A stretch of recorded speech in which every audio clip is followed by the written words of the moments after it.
Hello again, ladies and gentlemen. We are back for science time. And when we're working on science for the rest of the year, we're going to be working on some new material and we're going to be working on some old material. Our new science unit is all about animals. And the first question that we have to ask ourselves is, how do animals survive? And the answer to that question is one really simple word. What do you think it is?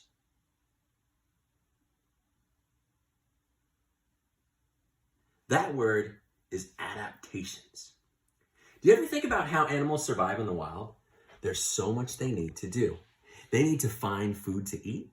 They might even need to find or make a shelter. Some need to take care of their babies, and they need to make sure no other animals come along and eat them. How in the world do they do all that without grocery stores, construction workers, police officers, and all the things that humans have? Well, something special about living organisms is that they have adaptations. Can you please say the word adaptation with me? Adaptation. An adaptation is something the organism, the living thing, does, or something its structure, body, that helps it survive in its environment. Animals have two main types of adaptations, physical and behavioral. And we're going to look at physical first. A physical adaptation is something about the animal's body that helps it to survive. Did you know that polar bears have long and oily hollow hairs, meaning that there's nothing in the middle of the hairs except for air, that keep water out and heat in? This is a physical adaptation that helps them to survive in the frigid Arctic environment. Have you ever noticed a duck's webbed feet? The webbing helps them swim faster than individual toes would. This is an adaptation that will help the duck move around and get food in an aquatic or water environment. Now it's your turn. Can you think of some animals that have adaptations? How do these adaptations help them survive? We're going to fill in a chart together that is straight out of your Phase 2 learning packet to help you better understand adaptations. So let's think about a bat. When I think about a bat, I always think about the word echolocate. And so one physical adaptation that bats have is they can use echolocation, which is kind of like radar or sonar, and it helps them locate insects in the dark so that they can eat them.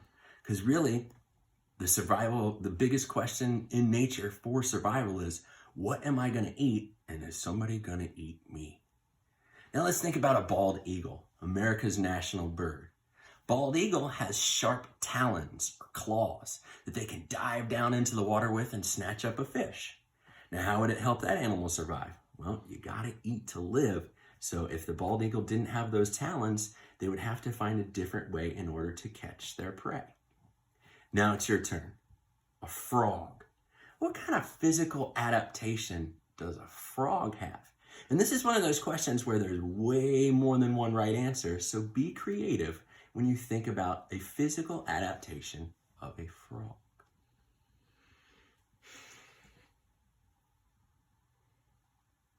You ready? So the most obvious one for me, and you may have other answers that would work perfectly well, is a frog has really long legs. And what does a frog use its long legs for? Well, to jump, of course. But how does jumping help a frog survive? Maybe the frog is trying to pounce on some prey. Or maybe the frog is trying not to become prey for one of the predators in its environment, and that jumping helps it escape to safety. Now you're going to provide your animal. Pick any animal that you want and think about some part of its body that helps it to survive.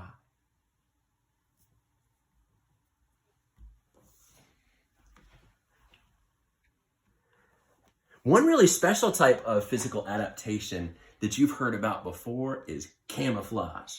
Raise your hand if you've heard about camouflage before.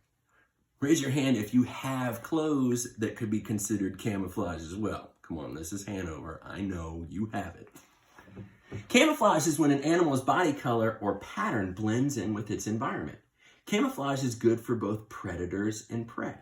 The brown color of a deer's fur helps it blend in with fallen leaves and tree trunks.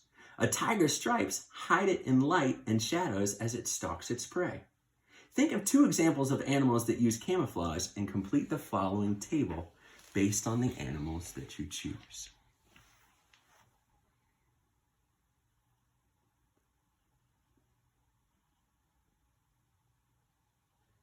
Now, Did you know that there's actually a special type of camouflage? That type of camouflage is called mimicry.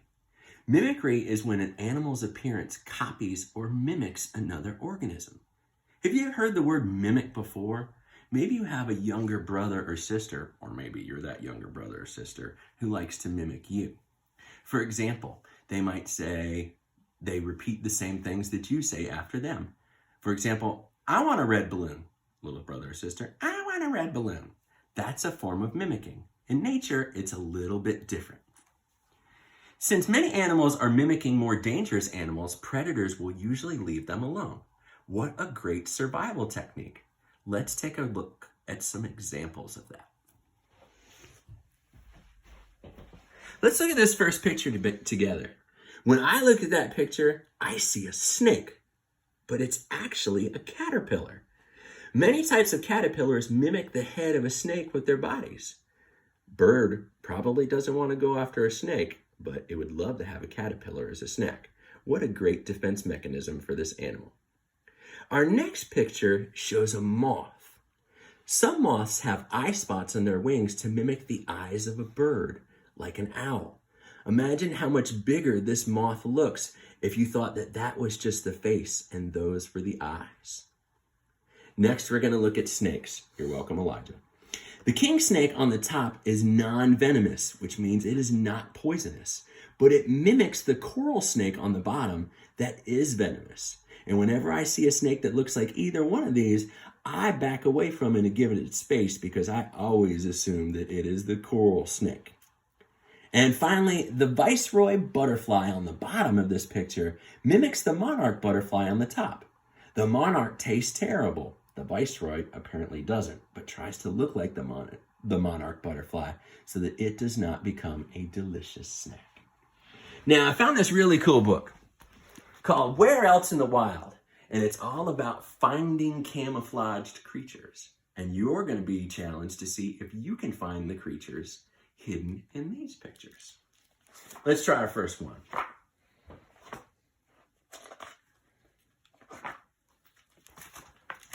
Measure by measure, creeping and crawling, I bend and extend, smooth, hairless body, legs at each end.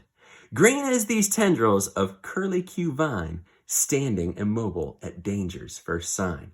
Chomping and munching, feeding all day, measure by measure, inching my way. Can you see the camouflage picture or creature in this picture?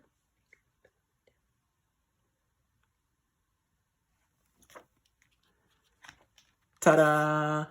There he is. Without the clues, I never would have seen him at all. Did you find him? Let's see what you can do next. Praying as I pray, elegance in white, poised upon an orchid bloom, praying as I pray. What do you see in this picture?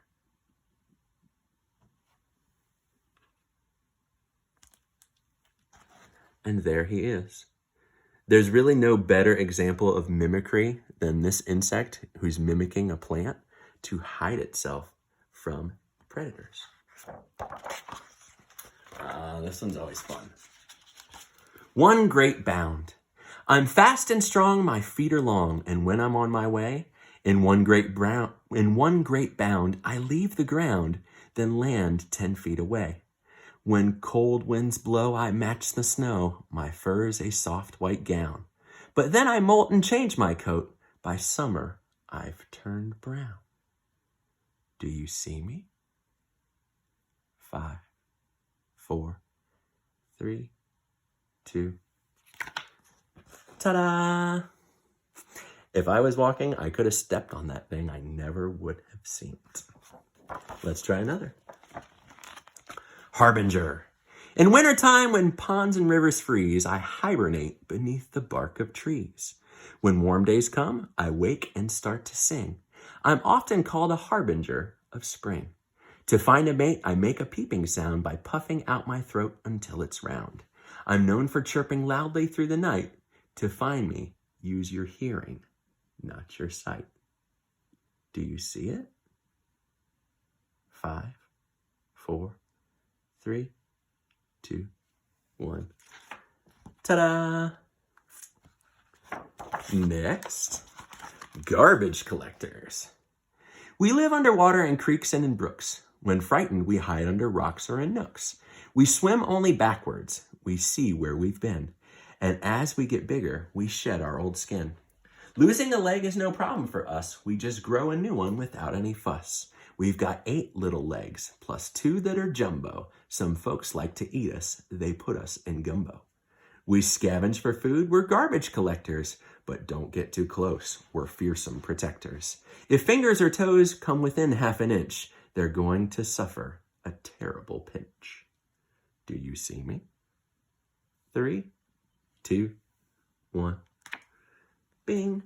Everybody sees this one. But did you see the other 2? Winter's morn, cold and gray. Time to eat, can't delay. Feeder hangs by the door. Peck, snap, gulp, seeds galore. Door swings out, humans near. What to do? Out of here. Land on bush, heartbeat slows. Wait it out till he goes. Now he's gone, coast is clear. Back to seeds, no more fear. Feast again, safely now. What's that sound? Meow, meow, meow. 3, 2, 1. And there's our little friend. Upside down. In darkest of night, I hunt for flies until the sun begins to rise. At break of day, I'm upside down, holding tight above the ground. Here I rest the whole day through upon a stalk of brown bamboo. Do you see me? 3, 2, 1. And here I am.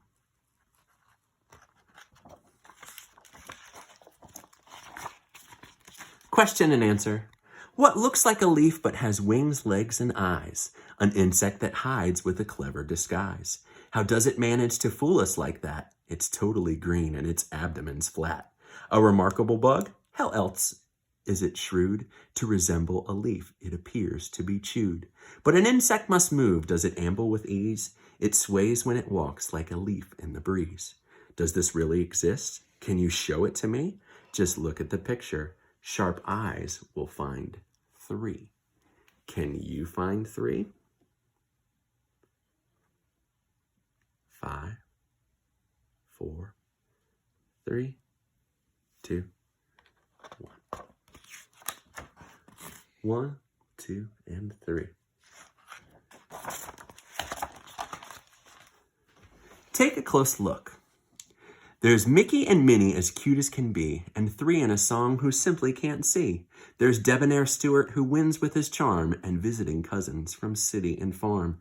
But strangest of all is a high-tech device. To make it perform, you click once or click twice. Forget about them, take a close look at me. I'm not in old stories, I'm not on TV. I don't grab the limelight, I don't wear bright clothes. I've got whiskers and fur and a sharp, twitchy nose.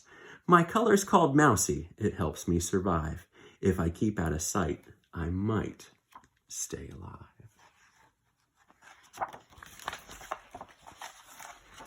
Be cautious. Be wary, we're scary, we're ugly, not snuggly. Fins pierce, we're fierce. Hey enemy, we're venomy. Don't squash us, be cautious. What on earth are we going to find? And last but not least, ambushed.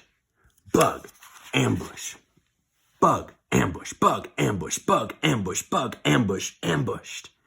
And the word ambushed here means you're waiting, you're hiding, looking for that perfect time to attack. And here he is. All right, friends, for science tonight, you do have some homework. This homework needs to be completed before we watch our next science video next week. Your homework is to draw a creature that could exist in nature.